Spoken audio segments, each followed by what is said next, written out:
everyone, Kayla here. Welcome back to another video. I had the honor of speaking with Jennifer Ludington from fitlud.com. So today I'm going to share with you that interview. Jennifer helps women increase their confidence by simplifying fitness, showing them how to stop spending hours and hours in the gym and start spending more hours living their best life. As a fitness professional, wife, mother, and entrepreneur, she is also a recovering exercise addict, having also battled massive eating disorders for over 10 years. But she now helps others, particularly women of any age, to become their healthiest selves by helping them to free themselves of the chains of negative body image and the facade of fitness perfectionism. For the past 12 years, she has trained and coached women. She has competed in national level fitness competitions. She was also the founder of several fitness facilities such as A2O Fitness, Ida Yoga, and A2O Fit Fuel, but now has a compelling passion to spread awareness of the downfalls of the fitness industry and the health complications that come along with it, both mentally, physically, and emotionally.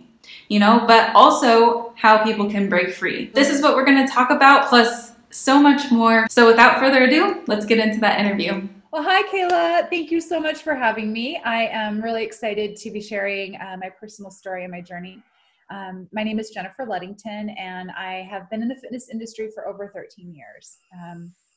So my story kind of starts a long time ago. It starts before that. And I like to preface kind of how I came into fitness with this story because it guided me. And, when I was a young girl, I was always kind of, I was never really recognized for anything other than being pretty or being, dressing nice or looking a certain way. And I was a smart kid, and I had all these gifts that I felt, were my power, but I was constantly being, giving affirmations for what I looked like on the outside. And as I got older and became, more into, my teenage years, it was affirmed by not only other people, but by my parents and even teachers and people around me that had power over me. And I learned early on that I didn't have to play big. I could play small, and I could show up in that way, and I would still be able to use that to gain power and get what I wanted. And I was guilty of that, and I used that from an early age. And that power of my physicalness kind of created a lot of obsession for me. Whereas I felt like even though I was really good in school and I was great at sports and all these things, it was never really as important as keeping this look, right? And what you look like on the outside. And so I put, all of my self-worth and value in my body and my physicalness and my appearance.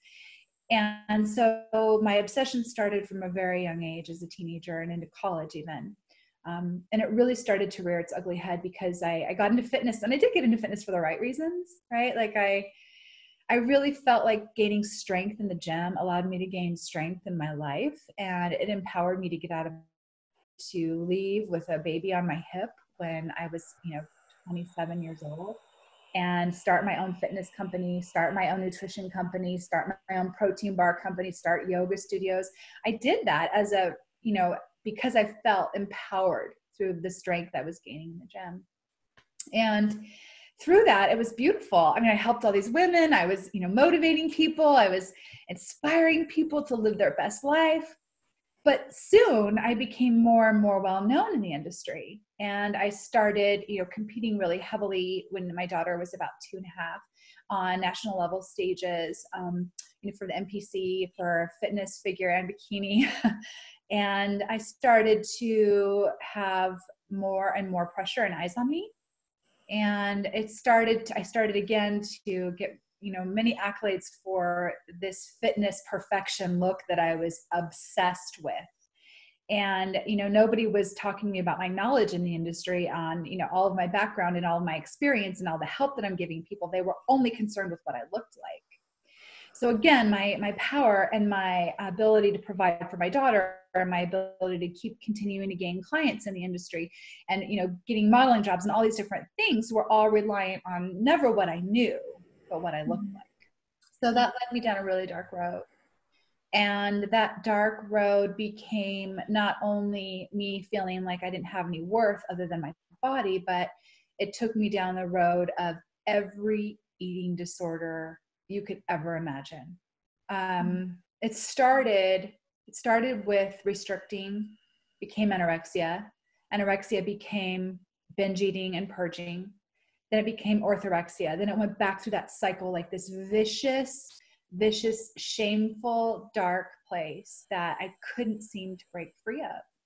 And, even though I was standing on stages looking like the healthiest person you could possibly imagine, or what media says is healthy, right? What we're taught looks healthy. I was dying inside. I was starving. My hormones were gone. I hadn't had a period since I was 29 years old. My hair was falling out. I was so cold all the time that I would wake up in the middle of the night shivering because I couldn't keep myself warm. It got to the point where my thyroid disappeared. I was on so much medication that if someone looked at my pill bottles next to my nightstand, they'd be shocked that I was in the fitness industry at all. And, I remember I tell this story, and I'm going to tell it again here. It's a hard story for me to tell, but I think that it's powerful because I might get emotional, but yeah, no, that's good. This time of year, and it was 6 or 7 years ago.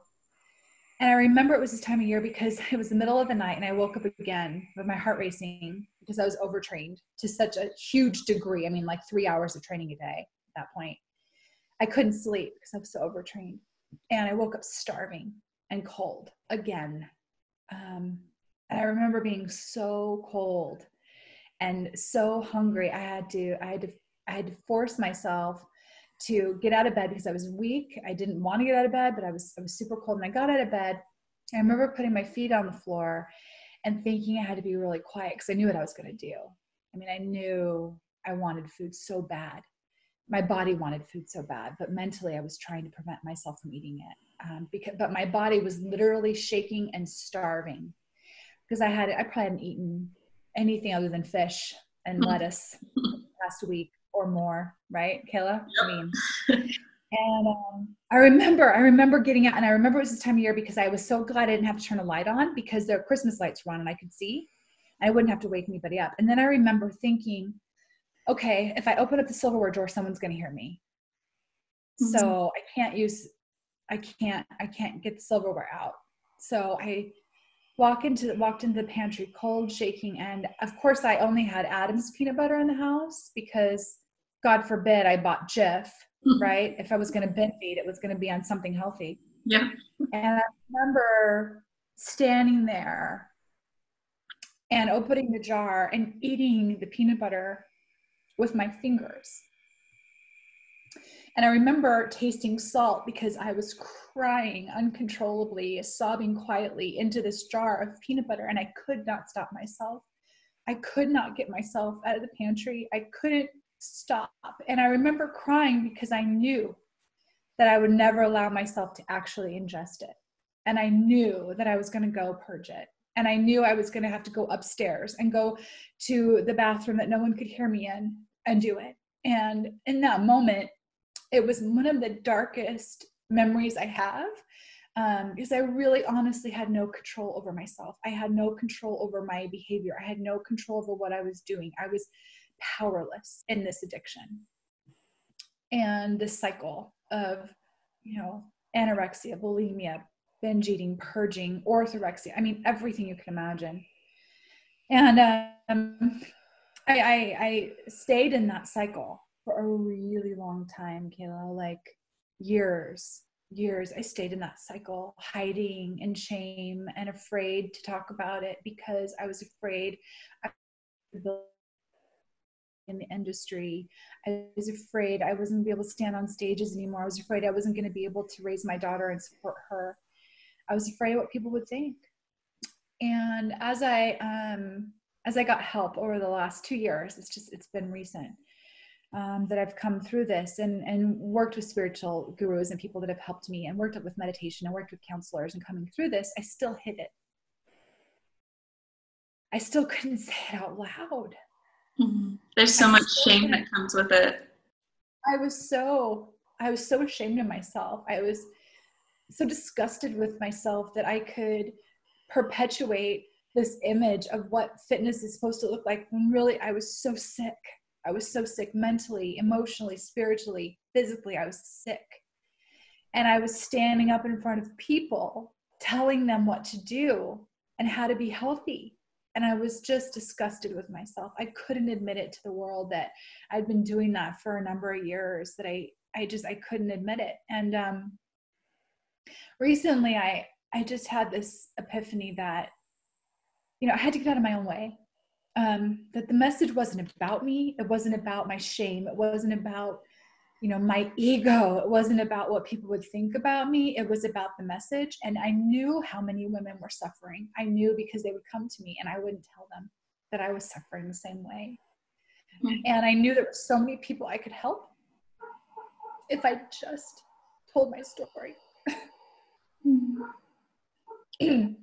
So, and that's so brave of you to share your story, because of all the shame that goes around with it. It's really hard to do because you're already vulnerable and hurt and broken, and the last thing you want is for someone else to attack you or, make you feel shameful for what you're going through. So that's a lot of bravery, and I commend you for everything that you've done. Thank you. And I feel I called it my freedom birthday because on my birthday I announced all of this darkness in my story publicly for the first time, and gave myself that gift of freedom and hopefully the gift to other people of hope that you can come out on the other side, that the cycle can be broken, that you don't have to suffer in silence, that you're not alone. There are so many of us women out there suffering with every degree of this, whether it be, restriction, whether it be overexercise, whatever it is, it's an obsession over thinking about food every second of the day, thinking about exercise every second of the day, picking ourselves apart, talking all this negative self-talk in the mirror every day, looking at Instagram, comparing ourselves to everyone. It's an epidemic. Sure that I was not perpetuating the problem, that I was part of the solution. And so that's basically my story in a nutshell, Kayla. That's kind of how I came from it, through it, and where I am with it now. And I think I don't ever want to say I came through it. That's not true. I should take that back. I'm coming through it, and every day I come through it. And every day I have to choose. Every day I have to choose. And every day I have to choose me, because it still is hard. I still have moments that I wake up and I have these self-limiting beliefs and I feel like I need to go do something about the wine that I drank the night before. Or I have these, overcoming, these fears of, did I eat too much? Am I going to get fat? All these things start coming into my head still. And I have to go back to the lessons that I've been taught and the tools and techniques that people have given me to choose me every day and work towards that every day. So what does some of those tools and techniques look for you? Because I know that's a big one, because everyone, that's the hardest thing, is the mental side of all of this, is because those beliefs, those mindsets, those, thoughts are on like autopilot, they're habitual and they're really hard to break. So yeah, if you could share some of your tools and techniques on how you overcame that. Yeah, it's interesting. I've always been into yoga. I've practiced yoga for a long time, but I always practiced it for the physical. Yeah. It was always another workout for me. Or yoga. You can't do yin yoga. It's not enough, Right. It was always about the physicality of it and how I could work out again and not really seem like I was working out and hide in that a little bit. Yeah. It's true. I mean, that's what I would do. And so up until the past few years, I never looked at it for any other reason. And when I got with some of my spiritual guides and gurus that I sought out, I got certified to teach yoga. And through that course, I went to someone who really guided me on meditation and what the spiritual connection is to yoga and the real true meaning of yoga and what that can do for healing you internally. And so now, yeah, I practiced yoga before. I mean, everybody knew that I did. I'd go to every hot yoga class you can imagine. But now yoga to me is different. And yoga to me is stillness, and it's acceptance of where I'm at in that moment. Because I find that if I don't let it myself feel it, then what I would do, a lot of the control I had over food was because I wouldn't allow myself to feel anything. Mm. And once I owned the feeling, there's a feeling, it's not mine, but I can feel that way. I can have feelings, I can feel them and then let them go. They don't have to control me. I don't have to do anything about them. So once I learned that connection of feel what you're feeling, allow it to come in, but don't attach yourself to it. You are not that feeling. It is just a moment and it passes through you, right? And so I think if people can stop, that are out there right now, and their brain is malfunctioning, because that's what happens. Your brain is malfunctioning. It's telling you a story that is not true in your head. And you can catch that malfunction, and you can, instead of reacting and trying to hide from that emotion, instead you can learn to sit still, accept it, and let it pass through you instead of reacting to it or taking action to it. That's the first step. That's the first step, because all you have to do is get through it one time, and then you can get through it another time. So don't beat yourself up if today you have a good day and you got through those, those brain malfunctions that are happening. And tomorrow it's different. Tomorrow, maybe you can't get through them, but you can try again the next day, or even the next moment when it attacks you. Because for me, it wasn't just once a day. It was all day. It was all day. My brain was firing in these crazy ways all day long, telling me stories that were not true. And so it was a constant. I had to constantly sit, feel, let it come in, let it pass through. Constantly, it was work. And so for everyone out there listening, don't beat yourself up. Give yourself some grace. Give yourself some love, and understand that today might be good, tomorrow might not be good, but that's okay. You can start over again.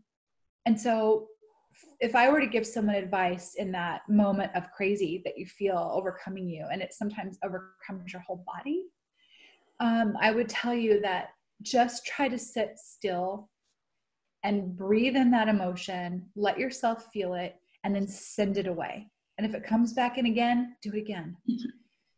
And I think that's a tool that I would, and if you don't know how to meditation's not scary. People think of it as, I have to sit on a pillow and do this. And no, you don't have to do that. Yeah. You can download a free meditation. It's 2 minutes. You can start with 2 minutes, and you just can do it in bed and lay down and close your eyes. It doesn't have to be this thing where you sit cross-legged in this position for 30 minutes. It doesn't have to be that.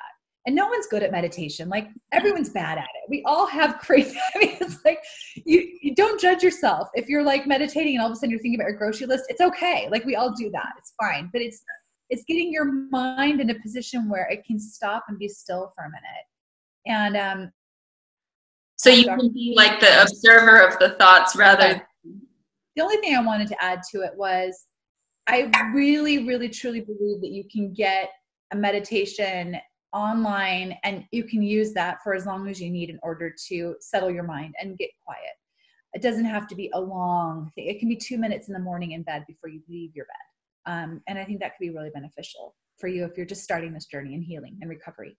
Yeah, because I feel like a lot of people, come into this that are perfectionism, like type people, their personalities. So they're like, okay, meditation, everyone does it, like how you're saying, cross-legged, sitting up, like in this perfect Zen environment, and for an hour a day, like all of these things. I know that was for me too, and I just got too overwhelmed. I was like, I don't have time for that. I can't.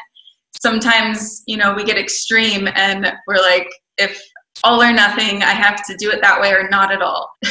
Trying to go against that perfectionism in that state, because even 2 minutes can be so helpful. Oh yeah, it can, that 2 minutes, like you were saying. I mean, and I keep a little journal pad next to my bed. And so, and I literally, when I wake up in the morning, I do that. I just lay there for 2 minutes. I don't grab my phone. And I just try to tune in. And sometimes I wake up with crazy thoughts, and I write them down. And that's kind of my way of letting them go a little bit too, is that after that meditation, I'm clear and I know what that day. And if I write it down, it kind of helps me let it go. Does that make sense? Oh yeah, totally. Yeah, writing it down just to process. It's like a processing practice too, just like all of these tools are. Yeah, totally.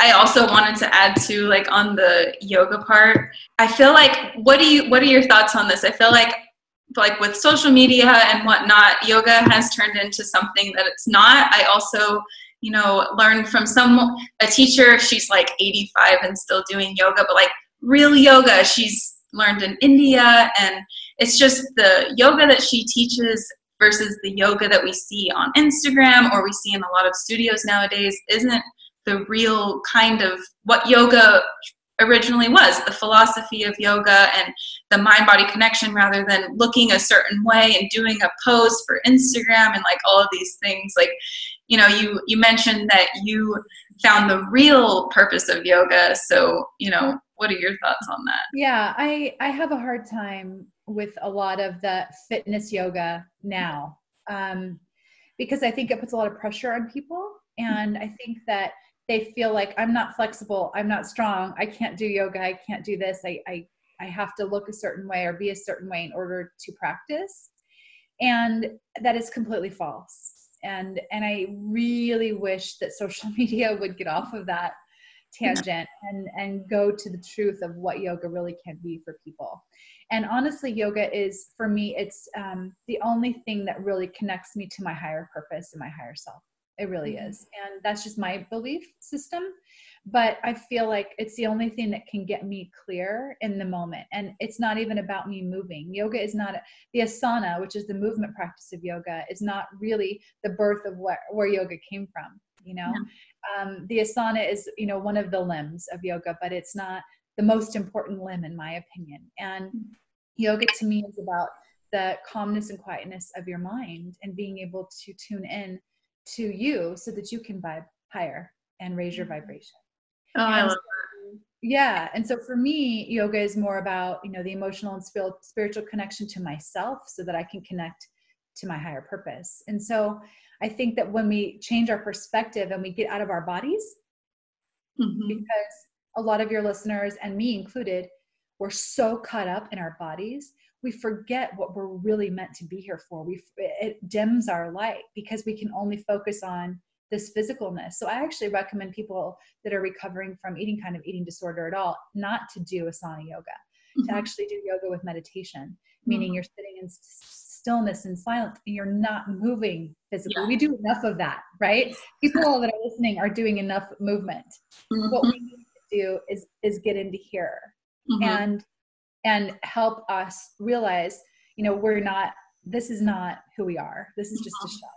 Yeah. And when we tune into that and learn, what we truly have to give to this world and our true gifts, not what we look like, but what our true gifts are, it helps you disconnect from the need to strive towards something that doesn't matter anymore. So for me, it allowed me to see this doesn't matter. And what really matters is what I can offer from my heart, from my soul, and my purpose.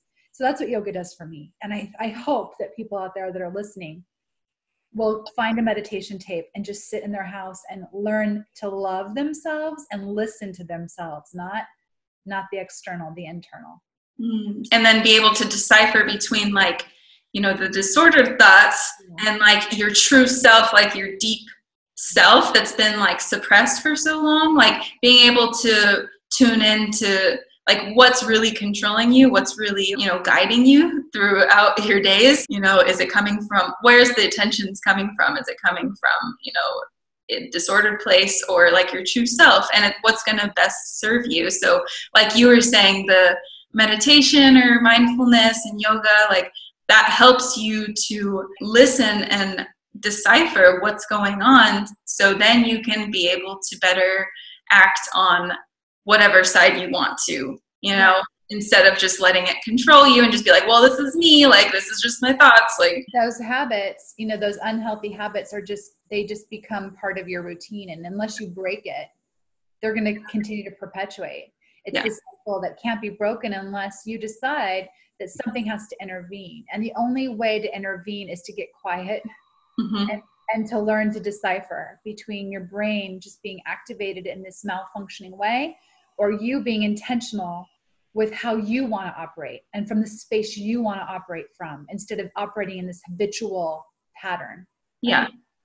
And so that's a hard thing to do. And people that are really deep in it, and if you're in there, if you're deep in this cycle right now and you're suffering, that is so hard to even get your head wrapped around. Like, that's just, I mean, for me, if somebody said that to me when I was that deep in it, I don't know if I could hear them. And so for me, it took somebody to coming to me and saying, you need help. Yeah. Let me help you. And then I could hear and listen once I was kind of pulling away from it. But honestly, it's the only thing I think that's kept me in going in the right direction. Well, yeah, no, it's so good that you bring this up, because I don't feel like it's talked about enough in like eating disorder recovery, disordered eating recovery, whatever, because, you know, initially like the main focus is eating and nourishing and like physically recovering, because you can't really like meditate if you're constantly like food. It's really hard to, like, you can, but it's really hard to. So, you know, it's important to physically recover, but then for the long term, it's like, okay, now what? Like, you're going to arrive in a physically recovered body, but you haven't done the mental and emotional work. So that's why a lot of people don't last long term, or they end up reverting back and they get caught up in their thoughts. And then, you know, they find themselves back over exercising, obsessed with their body and all of this stuff. So it's so important to do this kind of work, whether we want to or not, or we think it's fluffy or like, oh, whatever, you know, meditation, you know, whatever word you want to label it with that makes you do it, you know, because you have to take time out of your day and make it a priority. And it's harder. It's not easier. But, you know, if you want long-term sustainable results, you know, you got to do that. So. But it's, you know, in the scheme of things, it's not hard, because what we're doing to our bodies, or if you're in this state right now, is hard. Yeah. It's hard on you. It's hard on everyone in your life. Good point. Right. I mean, I remember I was in such an obsessive state at one point. I have a hard time remembering the key moments of my daughter's life. I have a hard time remembering ever being present with her, because the whole time I was even in a school function, or I was, you know, with her at a play or something that was really meaningful to her, I was thinking about food, or that I shouldn't have eaten that, or that I really should be at the gym, or I should really go get on the treadmill after this. Oh. It was consuming my life, and it was stealing opportunity that I had to connect with my daughter, because I was so consumed with this.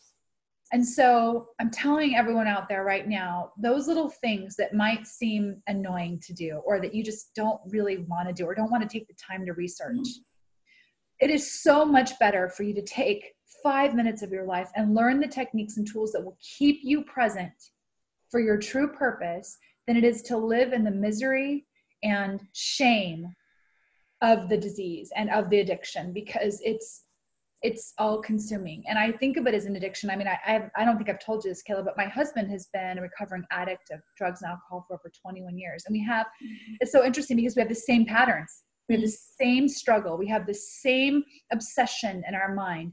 Mine's just over food and exercise, and his is over alcohol and drugs. So it is an addiction. And it does take work to recover from that. So you've got to take time for those simple steps that might seem overwhelming, or the foo-foo or new age, and make sure you commit to them. Because if not, you will revert. It happened to me. I thought I was physically done with it. You know, there was a 6-month period where I was like, I'm done. But I didn't learn how to heal my brain, my mind, my addiction, my obsession, my compulsion. And so once I learned to do that, I could really break free of those chains. And it's a beautiful journey if you can get past it. There is hope. You can do it.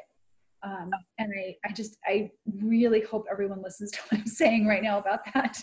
Oh yeah, totally. I can so relate. I remember in my recovery reading like the 12-step program. And because, you know, I came from a past of drugs and alcohol too. And then it just came into this, because that same like mindset, you know, coping mechanism or whatever was there. And it was just interesting that the 12-step program can be like applied to anything and everything, or just like people that aren't even suffering from addiction, you know? Absolutely. I love Russell Brand. I've been reading a lot of Oh, his stuff, yeah. and I just feel like, you know, we all have these different levels of compulsion, right? These different levels of obsession. And some of us get overtaken by them, me included, and my husband, and all sorts of different disorders and addictions, but it's the same mental compulsion. Yes. And the only way to heal that is to dig in Yes. and do the work. Yes.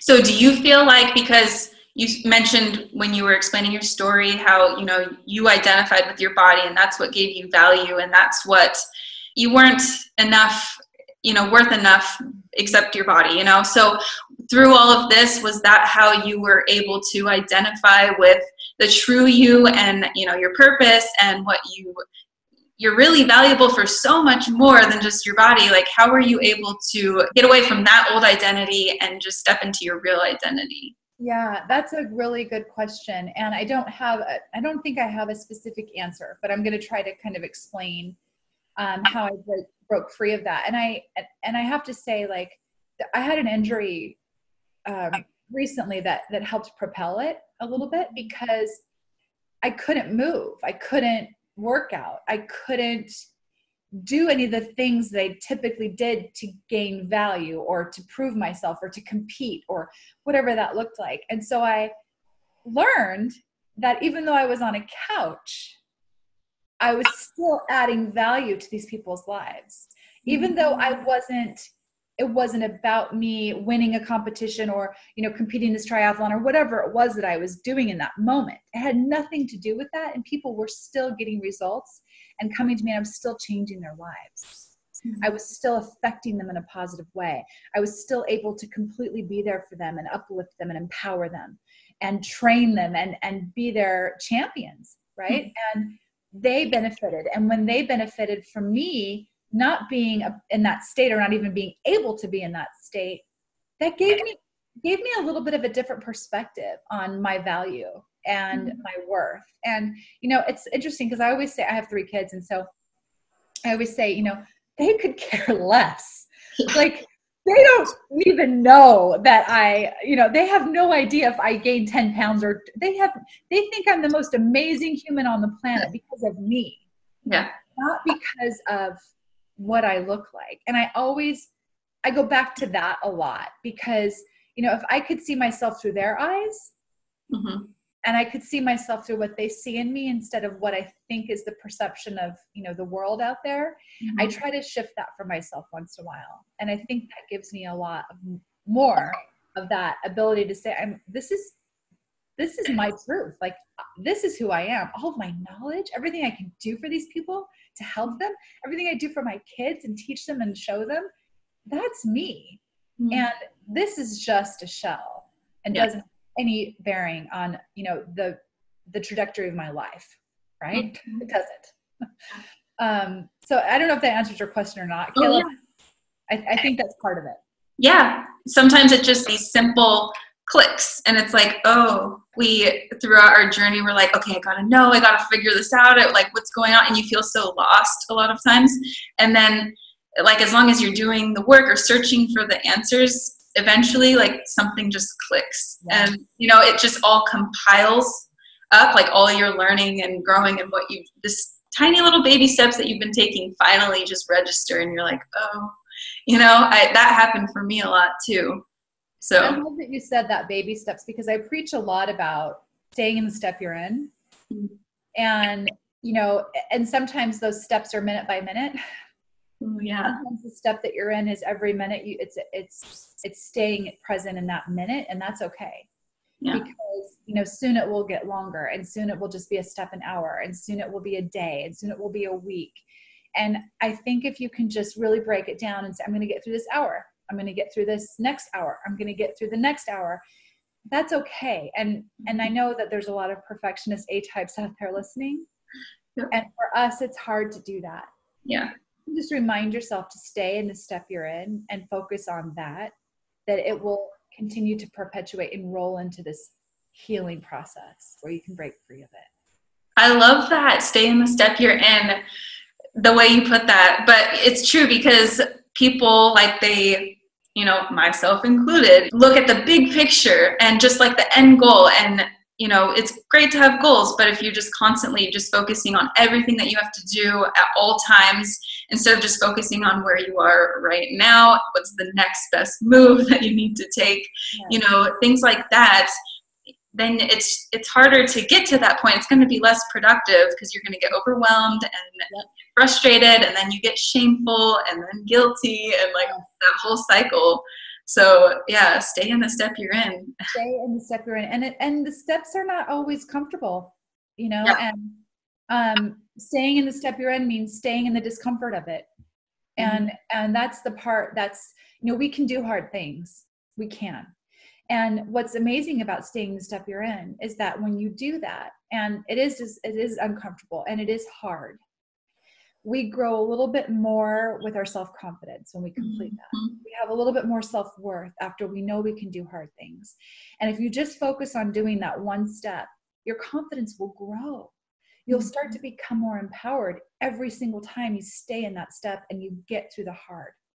And so I think that compiles, and if you can just stay in that cycle of staying in that one step, growing some confidence, staying in that step, gaining some confidence, it will just perpetuate into this beautiful freedom for you.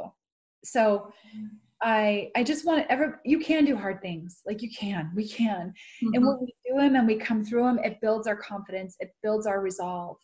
And so I think that's a big part of it, Kayla, is those small wins can become really big ones. Oh yeah, all of that will eventually add up. So just focus on now. I think that was a big thing when I was going through my recovery, is like getting away from just focusing on still, because everyone talks about overshoot and then weight loss and all of this stuff. So people start focusing on, okay, well, when's the overshoot going to come off? When is this going to happen? When is the water retention going to go away? When is my extreme hunger going to die down? When, I got to know now. And it's just like, focus on right now, because if you're just constantly focusing on what if, or if then, it's hard to, take the next step, or it might blur your vision on what's the next step that you need to take. And that goes right back to being present by that mindful meditation too, because it teaches your brain to stay present. Yeah. Instead of go off into the next step tomorrow and what's going to happen next day and what if. If you just stay here and you can start to retrain your brain that it can stay here, then those staying in the step you're in becomes easier. So that's a part of it too. I love how you said that, because I was the same way. Well, what about tomorrow? What about this? What about that? Oh, I have to have this. I need this answer. I need that answer. Tell me more. And that compulsion kicks in again. And then we're right back to, finding yourself in the pantry with a jar of peanut butter again. Yeah, exactly. It's true. Yeah. So if that's a big takeaway for me. And I think that connecting it to the yoga and the meditation is about staying in the step you're in, because it's all about being present right now, right here. Because sometimes that's all we have. Like we can't, and that's got to be enough. Like it's just got to be enough, right? Yeah, I feel like that's a big component, is that people are just like, this isn't enough. I need to be doing more because these people are doing more, and I'm not doing good because, oh my gosh, look at myself. Like, what am I doing with my life? And I think the media has a lot to do with that too, because we're only seeing highlights on a edited social reel, and it's like, oh my gosh, I have such a boring life, And on that note too, like you do a lot with, body acceptance and confidence and body love. I want to go over too, like your new upcoming summit, but I also want you, if you could give some kind of advice on, people developing body acceptance or gaining more confidence in themselves after suffering with a negative body image. I would love to.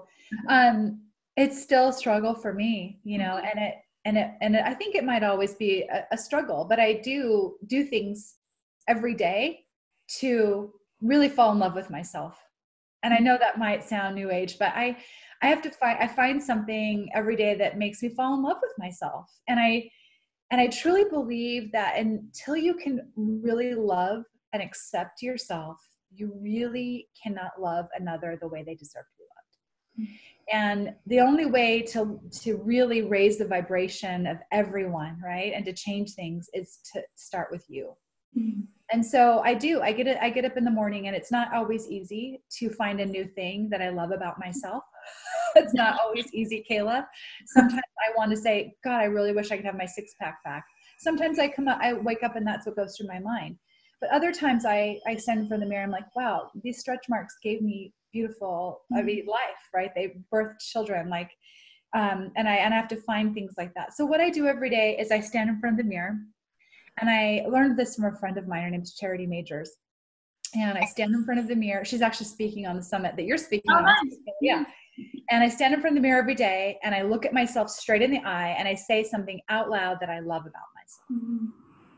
And I stay there, and I keep looking at myself in the mirror without looking away, without looking down, without being ashamed of me saying, wow, I love my thighs. They're amazing. Look how strong they are, whatever it is that day. And I do something different every day. So every day it's something either about my physical self. It might be about something I did for someone that night or the night before. It might be about something I'm proud of with my kids and how I did that and I accomplished that for them or helped them with that. Whatever it is, it's something about me. Mm-hmm. And I do that every day. And so that's something that's helped me because, I always, there's a lot of things like, would you really stand in front of the mirror and tell or look at your best friend in the eyes and tell her all the things that you say negatively about yourself? No way. Yeah. There's times, the things that we say to ourselves are insane. Oh yeah. And could you imagine saying that to your family member or your best friend or even your kids? My God, could you imagine someone saying that to them? Oh yeah. I always say that, like, take what you're saying right now and then imagine someone saying that to somebody you love. That's appalling. Yeah. Why is it so easy for us to say it to ourselves constantly? Yeah. So I think that the mirror trick is really important. So that's something that I would do every day. And again, I always say this, but you need, and this might apply just to me, but you need to find something that is movement based for you that's nurturing. Mm-hmm. So, a lot of us that are listening are coming from a place of fitness as punishment. Yeah. We're punishing ourselves for maybe having a piece of cake, maybe not exercising the day before, whatever that is. And so exercise becomes this punishment. Mm-hmm. And it actually, it increases the stress in our body and increases all these things. Whereas movement was really intended to be nurturing. Mm-hmm. And our society has twisted that where you've got to go hard and you've got to lift all this weight and you've got to try to kill yourself in order to be fit. Yeah. So I talk to my clients about when you're going through this and you're trying to accept them, tune everything out. Tune out what your friend is doing if she's running a marathon. Tune out what CrossFitters are doing. Tune it out. Mm-hmm. Tune into yourself and figure out what's going to make you feel good. Mm-hmm. Not look good. Yeah. What is going to make me feel good today? What is my body going to love me doing for it today? That might be going for a walk. That might be doing CrossFit. I don't know. But you need to learn what is nurturing for movement for yourself. And that will help transition you loving yourself and accepting yourself also, in my opinion. Yeah. Yeah. And like tuning in with yourself and seeing where the intentions are coming from on a moment to moment basis again, like, okay, I want to go work out and do this new fitness thing. Like, okay, are the intentions coming from because I feel like I am eating too much, or is it because it actually really sounds fun and I have, the desire and energy to? Yeah. Nurturing, right? It's got to be nurturing. It can't be from a forced place or for striving. Yeah. Right? It has to be from a nurturing space. So whenever I don't plan my workouts anymore or what I'm going to do for fitness, I literally listen to what my body is like. Wow, that sounds like that'd be really amazing for me today. I really feel like I just want to go for a hike with my girlfriend. And then maybe I don't want to do anything the rest of the week. I don't know, but I try to really listen to what my body wants to do instead of force it. Yeah. And just going with that and not feeling guilty if you take a day off or, you do just a light little walk or you don't do anything that day, Yeah, same here. The structured fitness, that became a full-time job. It was, at first, we get into it because it was fun and it was new and we felt good. And then it's just like, oh my gosh, I have to go to the gym. I have to do my cardio. Oh my gosh, I have to do this to keep up my image. And that's not healthy anymore. No. And I'm not saying that, for some people that are on the different side of the spectrum, Kayla, right? They might need structure. They might need to have, a 5-day-a-week program where they know exactly what they're going to do. And some people need that. But for who I'm speaking to right now, do not do that. Please do not do that. Go the opposite way. Let it all go and wake up and listen to what would feel good for you. Not trying to create or strive or control. Just feel it in your body. What feels good? If you want to go to a dance class, whatever. Or if you don't want to do anything, that's great. It's okay too. Yeah, exactly. And just whatever we're doing doesn't mean someone else has to do it. Just like you mentioned, it's different for everyone. So finding your own routine. Well, so one last thing, you did mention like you suffered like a lot of those health issues and stuff. So what did that healing look like for you? I know you mentioned your hair was falling out, your period was gone, and I don't know, you had a bunch of other things too. Like what did that look like? What steps did you take to heal your hormones and stuff like that? Thank you for asking. It's still a process, right? It's still something I work on every day.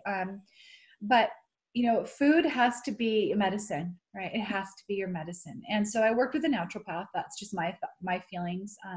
I worked with an endocrine specialist for a while, a hormone specialist for a while, and I really just felt more aligned with this naturopath doctor that I work with. So mostly my healing has come from de-stressing my body and reprogramming my adrenals and letting them rest. So I take very good care of my adrenal glands. I take a lot of supplements. So I take a lot of magnesium. I take a lot of vitamin C. I take ashwagandha root. I do maca powder. I do a lot of herbal adaptogens that I take every day to help ease the stress that I put on my adrenals for 15 years. So that is part of my daily routine.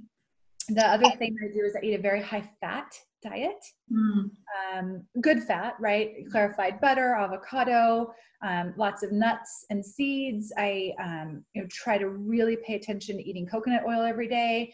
So really trying to give my hormones the production abilities and giving them back that fuel that they need to start to gain momentum again. It's been slow. It hasn't been fast, but that's been part of my healing program and my protocol, and also hydrating myself. So this is a big one. And anyone that's suffered like we have, or from any eating disorder at all, is severely dehydrated, chronically for years. Your body has been dehydrated. Every organ in your body has been dehydrated. Your brain has been dehydrated. And so for you, and for me, one of the things, and you guys will see my water bottle right here, is what has been really key in my healing is super hydration at an optimal level, which sometimes is, 70 to 80 ounces of water a day. Sometimes it's 120 ounces of water a day, but I really try to get a lot of hydration. For my hair, it's come back. I had extensions for a long time. In the past 2 years, I actually have my real hair. Yeah. And I finally took this is part of it. Finally took my fake eyelashes off that were, the fake ones that they put on you, because I had none. They fell out. My eyebrows are back full. My eyelashes are back. So I think that it's starting to slowly change. I haven't completely healed my all of my pituitary and my endocrine system 100%, but it's starting. I'm on less thyroid now than I've ever been on in my 15 years. Yeah. So that's really exciting. I was on obscene amounts of thyroid medication for a long time. And so now that's down, and that's the only medication that I'm taking at this time. Wow. Pretty cool. Yeah, that's awesome. Yeah. So I think that's I would recommend, if you, whatever your train of thought is on medicine and however you feel is best for you, the naturopath was my way, but I also do take time to de-stress. I get a massage every month. I really take time for myself to not be so stressed out, but get your adrenals under control, see a hormone specialist, and then really start to increase your water and your fat. Yeah. Yeah, that all this fat phobic. It's like, oh no, saturated fat, no cholesterol, blah blah blah. It's like, no, every cell in the body, the cell membrane is made of cholesterol, and we need the fats for hormone production. So yeah, don't know where these health trends come from, but they're very detrimental. They are, and of course, I listen to all of them, and yeah. I truly believe that the key to healing physically too and mentally, because fat, once your brain is hydrated with water and once you can get all those good fats into all the cell membranes, it will help you think more clearly and take away that fog that you're probably living in right now and that you think is normal. And once you can feed your brain fat and your body fat, it can start to think more clearly and your hormones can start to recover. So those would be my two things, is fat and hydration. Mm. Did you have that brain fog too? Oh yeah. Oh yeah, me too, really bad. Yeah. And once I started to eat fat and allow myself to eat fat, it was like, I'm so smart. Yeah, what a concept. Like, wow, there's so many new ideas and things I want to do. And yeah, it's crazy. I know. I remember being on like the low carb, high carb, low fat diets, and trying to take ginkgo biloba, or however you pronounce that, and all those brain supplements. And it's just like, without the macronutrients, all these supplements that you spend thousands and thousands of dollars on aren't going to work. You have to have the whole balance together. Lastly, and what I'm really excited about to be a part of, so thank you so much for reaching out and including me in this opportunity, is the Body Love Summit. So that's coming up on December 17th. So you want to share a little bit about that and, how you brought it together? Yeah, I'm going to actually tell you, I've always wanted to do something like this, but it came about because I want to tell this story. I was at a park with my tribe and my community, and some women that had trained in my studios for years. And I started to talk about this a little bit. For the past 10 years, I've not understood how you do it. I didn't understand how I could not look like you. I worked so hard to look like you. And I'm so glad you're telling me this right now, because I've been beating myself up over not being good enough. And when she told me that in front of this group of women, I felt like, wow, I'm perpetuating this problem, and I need to be a part of the solution. So I wanted to share my story, but I wanted to do more. I wanted to give people tools and techniques and, something they could tangibly have to help them and to feel like they're not alone. And I knew that my voice wasn't going to be enough. And I knew that what I had to say was only going to speak to a small number of people. But I knew that if I brought other people together that had a message to share, that it would hopefully give everyone an opportunity to heal. So I started talking about my story, and I started reaching out to people in the industry that I respected and that I followed, and that wanted to talk about this subject, about how to really love, thrive, and accept the bodies that we have, and to stop striving for fitness perfection and physical perfection.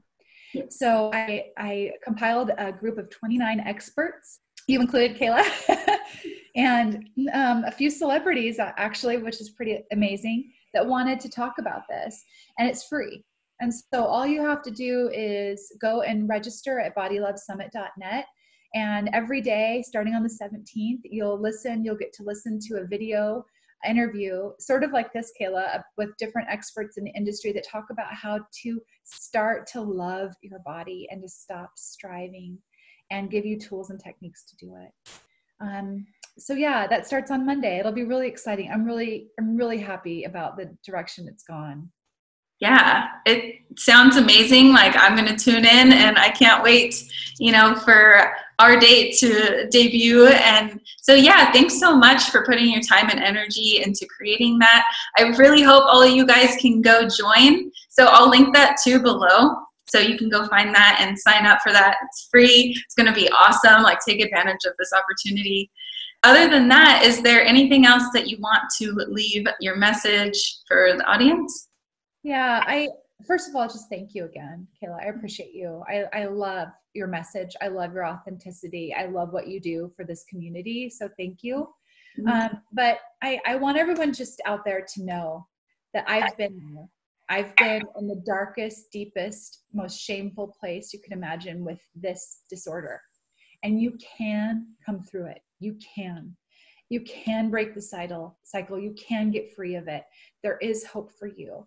And all you have to do is really start to tune in and learn to listen to your body, learn to respect it, learn to love it. And I think that I can help by sharing the summit with you, with all these other experts that can show you ways to do that. So please know that there's hope. Yes, totally. There's hope. I know in the dark hole, and you can't see the light at the end of the tunnel, but there is a way out, and you just have to be consistent and commit yourself and believe in yourself. So that summit can give you a lot of tools to guide you through that. So thank you so much, Jennifer, for sharing your story. I really appreciate you being vulnerable and real, because I don't know, it's really refreshing. We need more of that, instead of the filtered, perfect life. I'm perfect. I have it all figured out. It's like, no, we're lifelong learners. And, for you to be able to show where you're really at on your journey and where you've come from, and, what you're doing to heal, continually heal, and share your tools that you've acquired throughout your journey. I just really appreciate it. So thank you so much for coming on my channel to share. This is going to help a lot of people.